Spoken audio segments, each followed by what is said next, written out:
After a severe concussion, I pretended to have memory loss while recovering. My grown siblings discussed selling my house, draining my accounts, and moving me to a facility. I recorded everything and planned my escape with military precision. Hello everyone. Please hit subscribe, drop a comment saying hello, and share where you're tuning in from.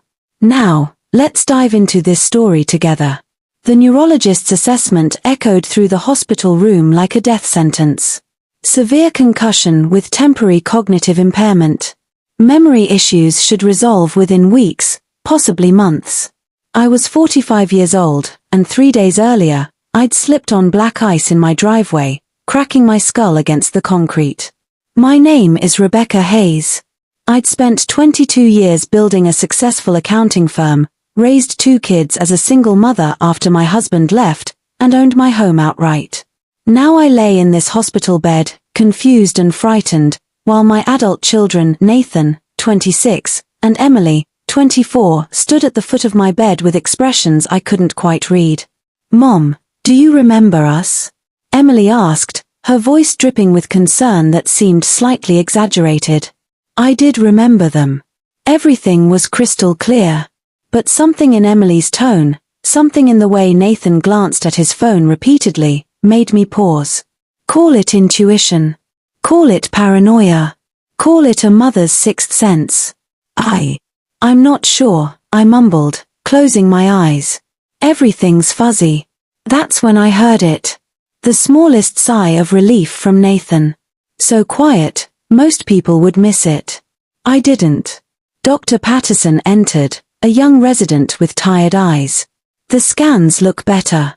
No bleeding, no permanent damage visible. Mrs. Hayes, what's the last thing you clearly remember? I knew the answer. I remembered everything up until the moment I hit the ground.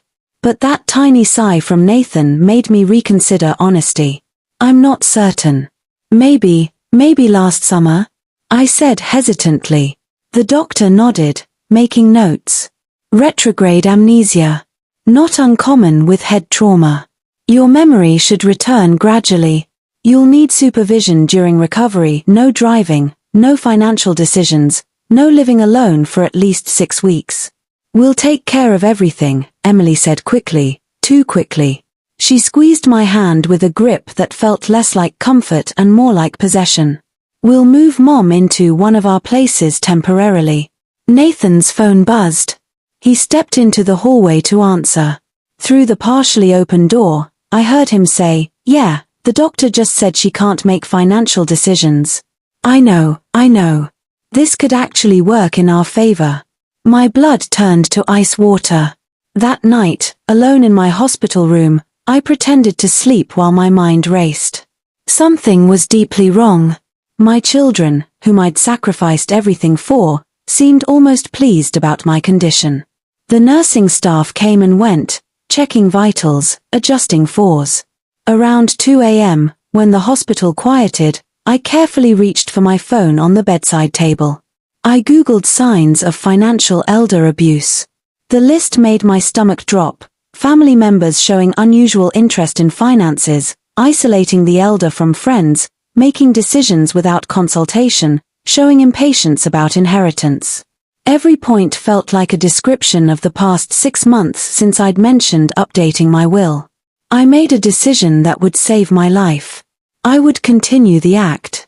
I would pretend my memory was worse than it was. I would watch and listen. I would document everything. And I would discover the truth about my own children. If you've ever suspected the people closest to you of betrayal, you understand the nausea that comes with it. I was about to confirm my worst fears. They released me from the hospital 4 days later. Emily picked me up, all smiles and helpful hands. We've set up the guest room at my apartment for you, Mom. Nathan and I discussed it. You'll stay with me for a while until you're better. What about my house? I asked, keeping my voice vague and uncertain. Don't worry about that now, she said, patting my arm. We're handling everything. You just focus on getting well. But I wasn't going to Emily's apartment. At the last minute, I claimed dizziness and insisted on going home, to my own bed, where I'd feel more comfortable. Emily's jaw tightened, but she couldn't refuse without seeming heartless. Nathan met us at my house, and together they got me settled. My home. I'd bought it 15 years ago, a charming 3-bedroom craftsman in a quiet neighborhood. Every room held memories of birthday parties, homework sessions, family dinners. Now it felt like a trap with my own children as the predators. "Mom, we need your banking passwords," Nathan said that first evening, sitting on my couch with a laptop balanced on his knees. "To pay your bills, manage things while you recover." "I don't. I can't remember them," I lied, watching his reaction carefully. Frustration flickered across his face before he masked it with patience. "That's okay. We can call the bank tomorrow, get everything sorted with your medical documentation. They'll give us access since you're incapacitated." Incapacitated. The word hung in the air like a threat.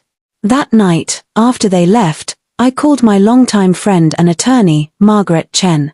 We'd known each other since law school. She'd become a lawyer while I'd chosen accounting, but we'd remained close through marriages, divorces, and child-rearing. "Maggie, I need help," I whispered into the phone, even though I was alone. "Something's wrong." I told her everything, the accident, the fake amnesia, the strange behavior. Margaret listened without interrupting, and when I finished, she was quiet for a moment. "Rebecca, I'm going to say something, and I need you to not react emotionally. Last month, Nathan came to my office asking about your estate plan. He wanted to know about your assets, your will, when things would transfer to him and Emily." My heart stopped. "What did you tell him?" "Nothing. Attorney-client privilege, even with family." "But Rebecca, he was aggressive about it. Kept saying you were getting older, that it was time to simplify things." "I told him he'd need to discuss it with you directly." "They're planning something," I said, my voice breaking. "I can feel it." "Then we document everything," Margaret said firmly. "Starting now. I'm putting you in touch with a private investigator I trust. His name is David Torres, former FBI. He specializes in financial crimes and family exploitation. And Rebecca, don't eat or drink anything they give you until we know more."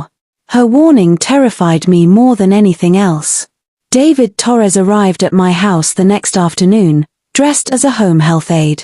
Emily had mentioned hiring someone to check on me daily, so when David the nurse showed up with credentials and a medical bag, she didn't question it. The moment Emily left, David swept my house for recording devices. He found 3. One in my bedroom, one in the kitchen, and one in my home office where I kept financial documents. "Your kids are serious about this," David said grimly, showing me the tiny cameras disguised as smoke detectors and phone chargers. "These are expensive. Professional grade. They've been planning this for a while." I felt physically ill. "Leave them in place," I said. "I want to know what they're doing." David nodded with approval. "Smart. We'll use their surveillance against them. I'll set up counter-surveillance, recording their visits, monitoring their communications if possible. But Mrs. Hayes, we need to move quickly. If they're this organized, they probably have next steps already planned." Over the next week, I became an actress worthy of an Academy Award. I shuffled around my house in a bathrobe, asking the same questions repeatedly. I claimed not to recognize neighbors I'd known for years. I stared at family photos with convincing confusion. And all the while, I watched and recorded my children destroying my trust piece by piece. Nathan showed up on day 3 with a stack of papers. "Mom, these are just some routine documents. Power of attorney, medical directives, banking authorizations. Since your memory isn't reliable right now, Emily and I need to be able to make decisions for you." I looked at the papers with feigned bewilderment. In reality, my accounting brain was screaming. These weren't routine.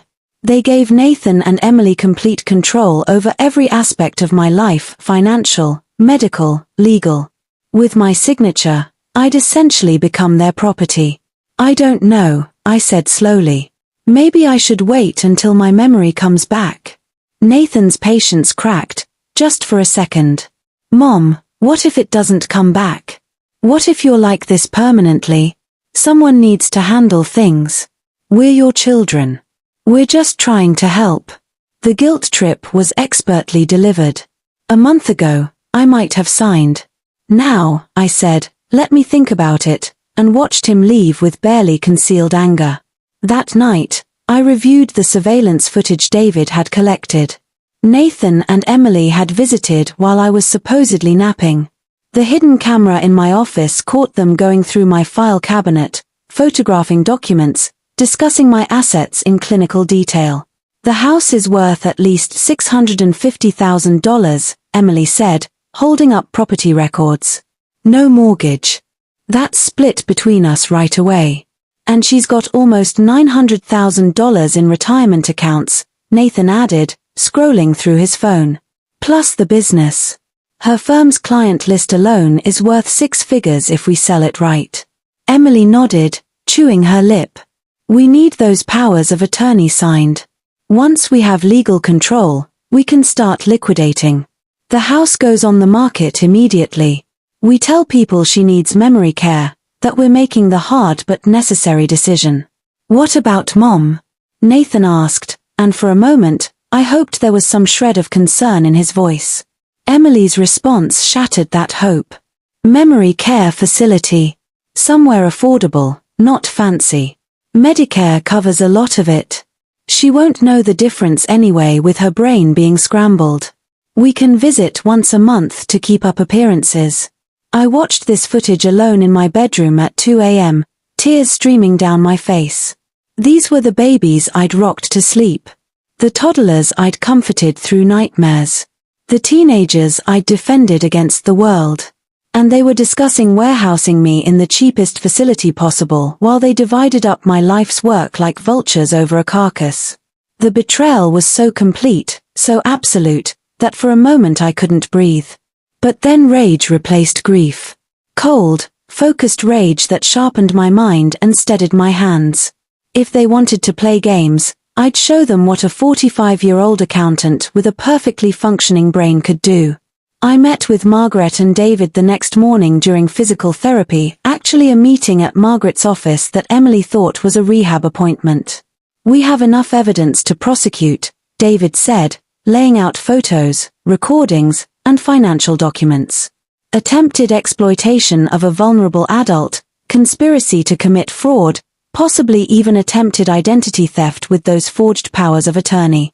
But prosecution means family court, media attention, years of legal battles, Margaret added gently. Rebecca, what do you want? Justice or freedom? I didn't hesitate. Freedom. I want them out of my life completely and permanently. I want to disappear so thoroughly they'll never find me, and I want to protect every dollar I've earned. Margaret smiled. It wasn't a pleasant smile. It was the smile of a lawyer about to destroy someone's world. Then here's what we do. The plan was intricate and beautiful. Over the next 10 days, we would systematically dismantle my life as Rebecca Hayes and rebuild it somewhere else, all while Nathan and Emily thought they were closing in on their prize. Step 1. I had Margaret create a new LLC under a trust, owned by an offshore entity that couldn't be traced back to me. This entity purchased a small house 3 states away, a place to disappear to when the time came. Step 2. I quietly sold my accounting firm to my partner, Tom Williamson, who'd been wanting to buy me out for years. We structured it as a medical retirement at a discount. Tom paid directly into accounts Nathan and Emily didn't know about. $1.2 million, deposited into a bank in a state I'd never lived in, under the trust's name. Step 3. I gradually moved my valuable possessions out of the house. Every time David visited as my home health aide, we'd pack another box, photo albums, jewelry, important documents, my grandmother's china. It all went into a storage unit registered under Margaret's firm's name. Step 4. We set a trap. I told Nathan and Emily my memory was getting worse. I became more confused, more compliant. I finally agreed to sign their papers, but said, I want to do it properly, at a lawyer's office. They nearly jumped with joy. The appointment was set for a Friday afternoon. What Nathan and Emily didn't know was that Margaret had arranged for a court stenographer to be present, along with a geriatric psychiatrist named Dr. Helen Moss. When we arrived at Margaret's office, Nathan and Emily's confidence evaporated. "Why are all these people here?" Emily demanded. "Standard procedure for signing power of attorney documents when cognitive impairment is claimed," Margaret said smoothly. "We need to verify Mrs. Hayes understands what she's signing." "Surely you want everything done legally?" They couldn't refuse without looking suspicious. We all sat down, and Dr. Moss began her evaluation. She asked me questions about current events, my address, my children's names, mathematical problems, memory tests. I answered every single question perfectly. Nathan's face went white. Emily's mouth opened and closed like a fish. "Mrs. Hayes shows no signs of cognitive impairment," Dr. Moss said, writing in her notes. "Her memory is intact. Her reasoning is sound. She has full capacity to make legal and financial decisions." "That's impossible," Nathan sputtered. "She's been confused for weeks. She doesn't remember things." "Actually, I remember everything," I said calmly, looking directly at my son. "Including the cameras you planted in my house. Including your conversations about selling my home and putting me in the cheapest facility you could find. Including your plans to drain my accounts and split my assets before I even died." The silence in that room was deafening. Emily found her voice first. "Mom, we were just trying to help." "Stop." My voice cracked like a whip. "Don't insult my intelligence by lying now. I have recordings. I have video. I have evidence of everything you planned to do." Nathan stood up, aggressive.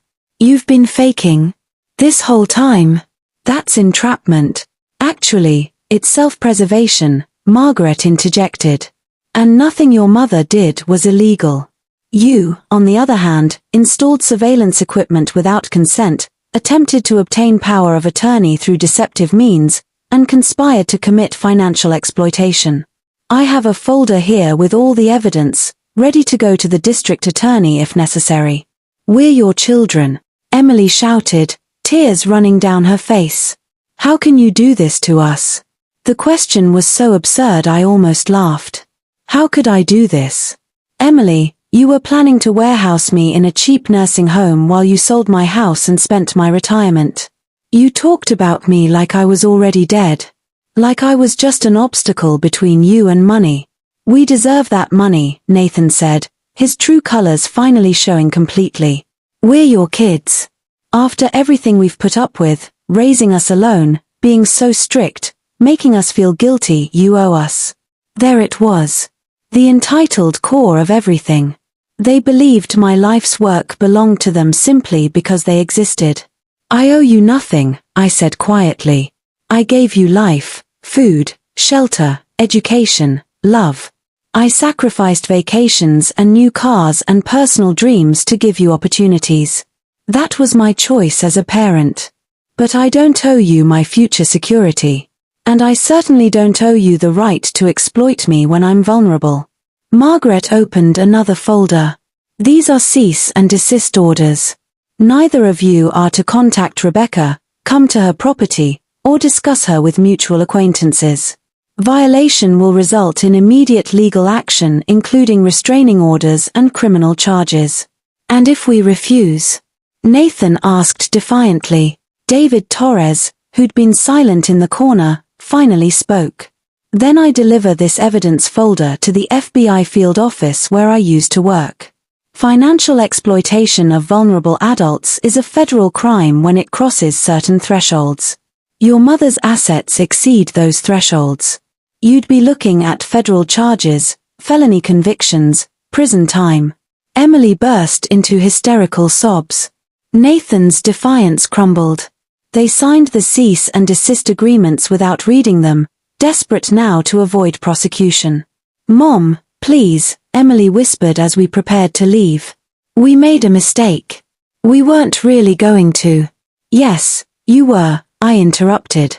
"And the saddest part. If you just loved me, If you'd been genuinely concerned about my well-being, you would have had everything eventually. My will left everything to you both equally. But you couldn't wait.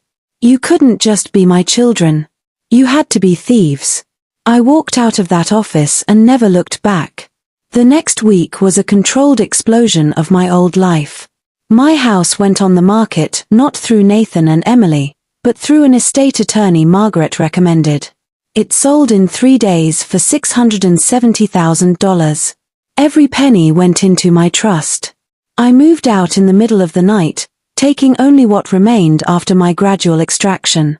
David drove me to my new home, a small but beautiful cottage in Vermont, near a lake, surrounded by mountains.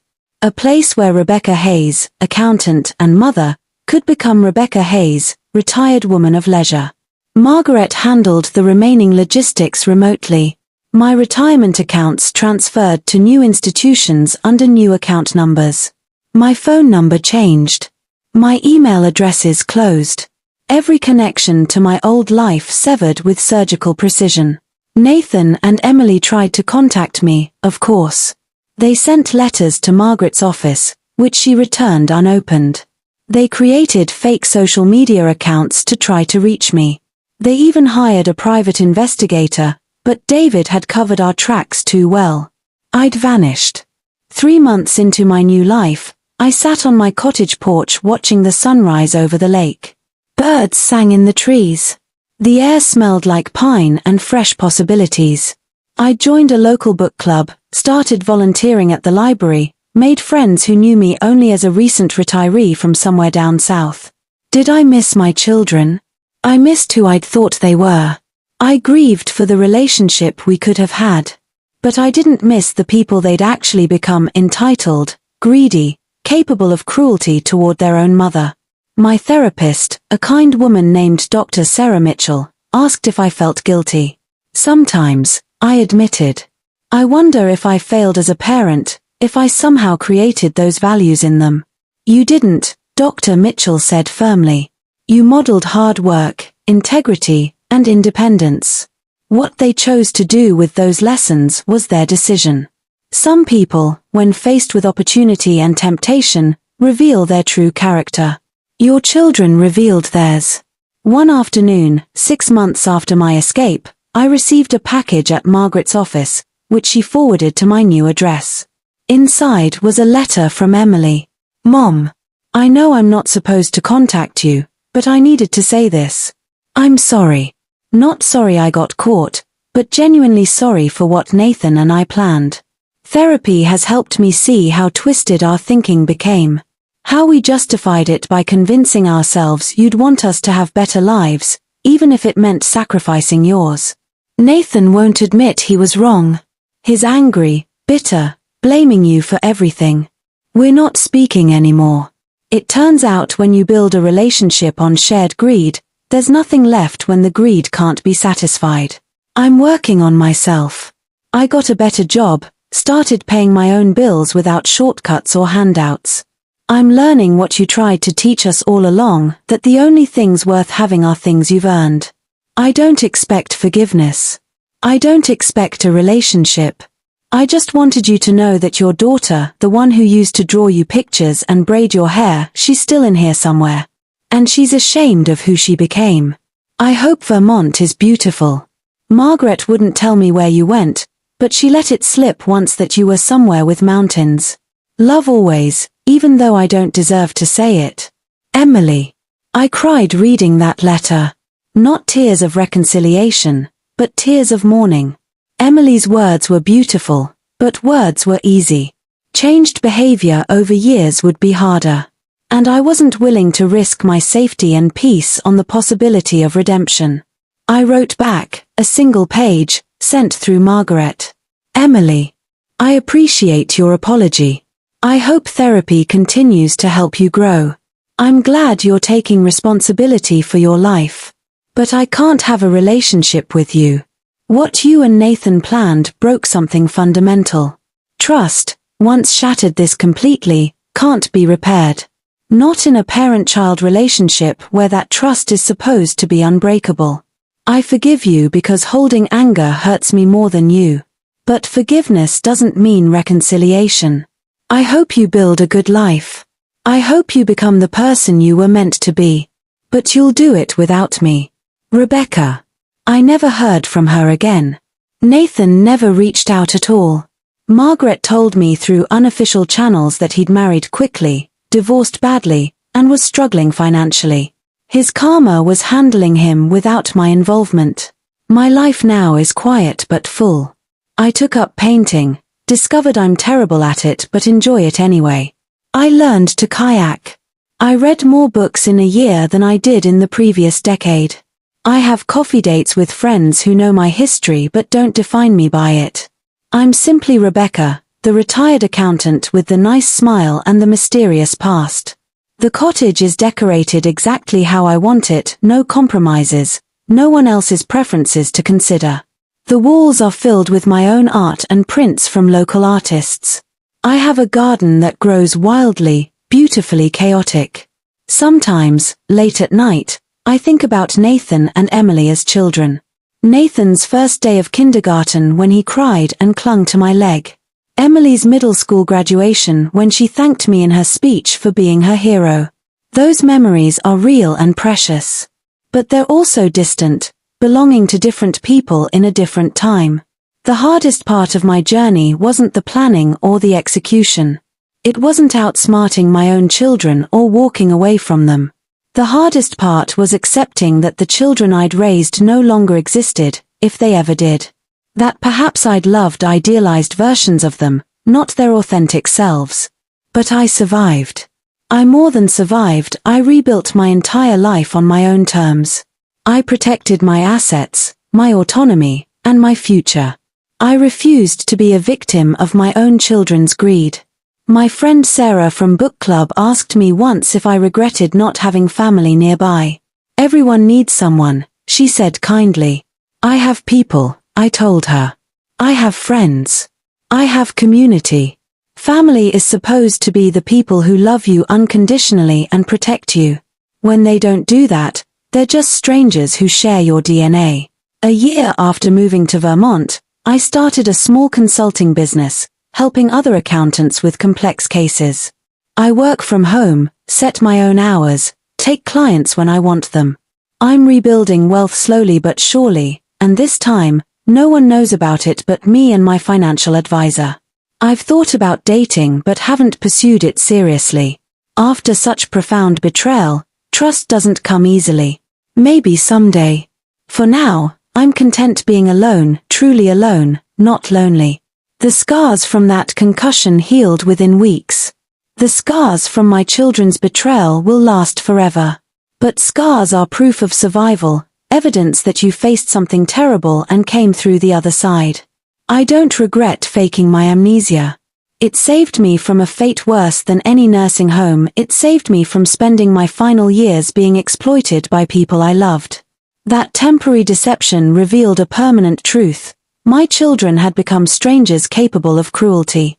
If this story connected with you, please like, subscribe, and comment below. Share your own experiences with family betrayal. You're not alone in this pain. And remember, sometimes protecting yourself means walking away from the people who were supposed to protect you. Hit that notification bell for more true stories about survival, strength, and starting over. What would you have done in my situation? Tell me in the comments. And to anyone out there being exploited by family, document everything, get legal help, trust your instincts. You deserve better than people who see you as a bank account with a pulse. You deserve freedom. You deserve peace. You deserve a life where you're loved for who you are, not what you're worth.